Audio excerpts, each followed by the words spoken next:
a sudden, I found myself in love with the world.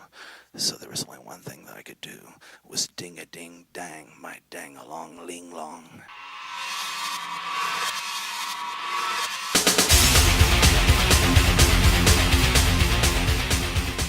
Oh, the media industry in general. Yeah. Really, really hot. I'm talking about, content is king, right? So, in today's world, cinematography, editing, Yeah, I think. Yeah, is really the- there's an endless, almost infinite number of people who we're doing it right now, right? Radio and content and yeah, video, yeah. Video's huge. right? I think we're just I mean, It's in its infancy. you see I see everyone on YouTube all the time. They're watching a show or doing something, or even my dad said it to me on the phone last week about like old westerns or something like that. He's like, yeah, I don't need cable anymore. I'll just pop onto YouTube and watch some old movie. It's like awesome. Yeah, no, I think YouTube is, and of course, which is owned by Google, Alphabet, is and Netflix and Hulu and Prime are probably the winners at the end of all this. Yeah, see, Oh, the end. There's no end. I always say that. Google knows how to buy a company.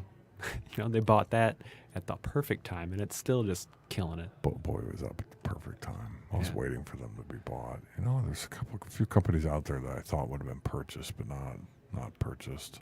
I can't remember who they are. Like Microsoft, for example, buys everybody and then dumps at least half of them and then keeps the rest. Well, Skype used to be a different company, right? Skype was its own, and Yeah, they were it's their own. They now Microsoft. But Right. I'm trying to wonder if I think they might have went through someone else in between there. Might have been something weird like PayPal or something. I don't even know. Maybe not. PayPal's disappearing. But yeah, I said a couple weeks Skype ago. was like the Kazaa guys, like the guys who made the illegal music sharing, file sharing for whatever you wanted to share. Don't share music on it, but everyone. Well, you did it to share missed copyright materials. again. We talked about Napster a few weeks ago. Oh, It's yeah. still around. She told us they were up for. I thought it was like 5 years. Apparently, it was only 2. I mean, meaning that time where prior to them getting in trouble for peer-to-peer network. But they're still up and running. I don't know how they make money, but Yeah, who goes to Napster to buy your? I know subpar music sharing service or something. I don't know. She's telling me to move.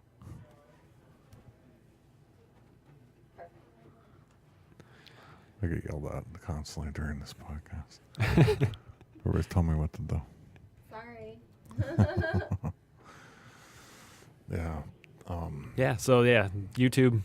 I mean, there's a restaurant that's run by a small family near our office that I go to on occasion, and their kid comes to them to work, and he's always just watching something on YouTube, like either learning something or watching Thomas the Train or something. But I'm just like, man, Do you do it? everyone watches YouTube. Do you do it? Do I watch YouTube? Yeah. I do. Yeah, me too. Yeah. Yeah, that's my thing. At least once a week I go onto YouTube for like absolutely no reason for like at least an hour or two.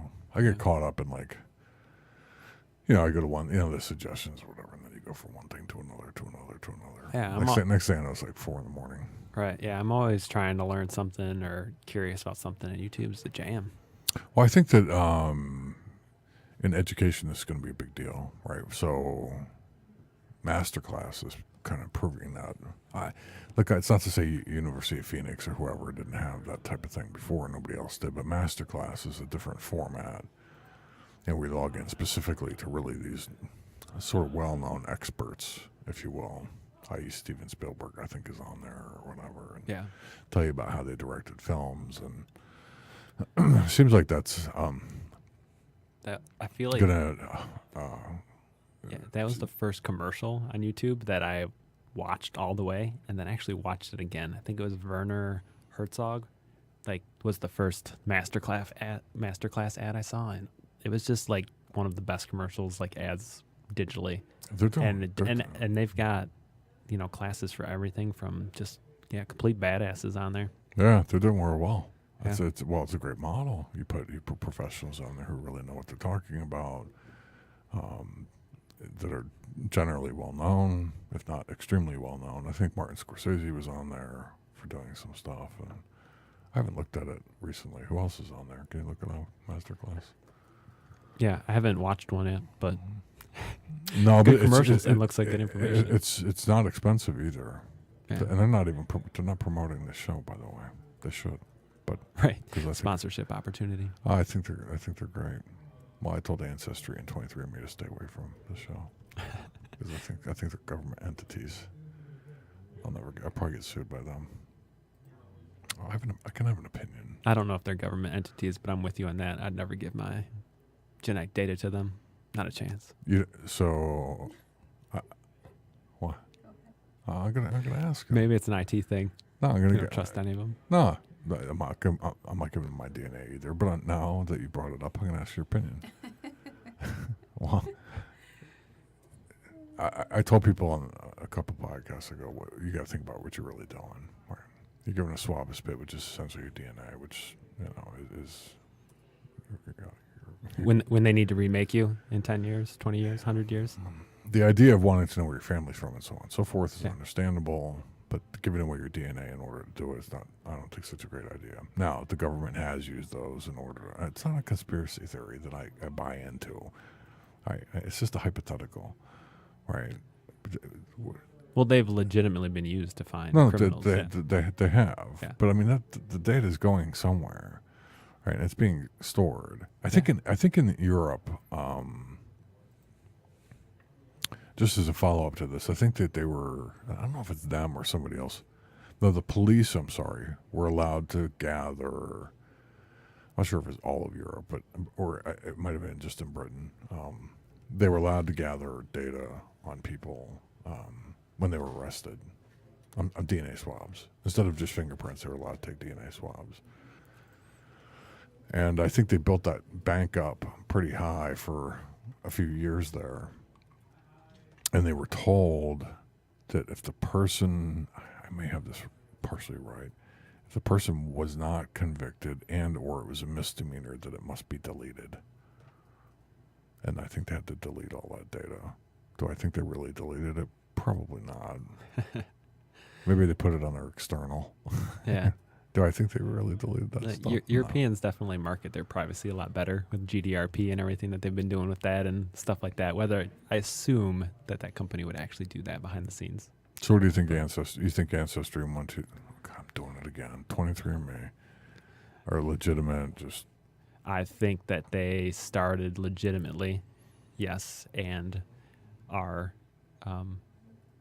can easily be subpoenaed for information. And even though they may store stuff, quote, anonymized DNA in a, it's not anonymous data. So yeah, I mean, it's the same. It's the same conversation you could have with Facebook or Apple. Yeah. Apple not. You remember a couple of years ago them not opening that phone. Right. Yeah. For the government. The government is demanding you open it and give them the code. And they finally figured it out on their own, I think, which I don't really think they did. Yeah, they either never cracked the phone or there was a firm that knew how to do it.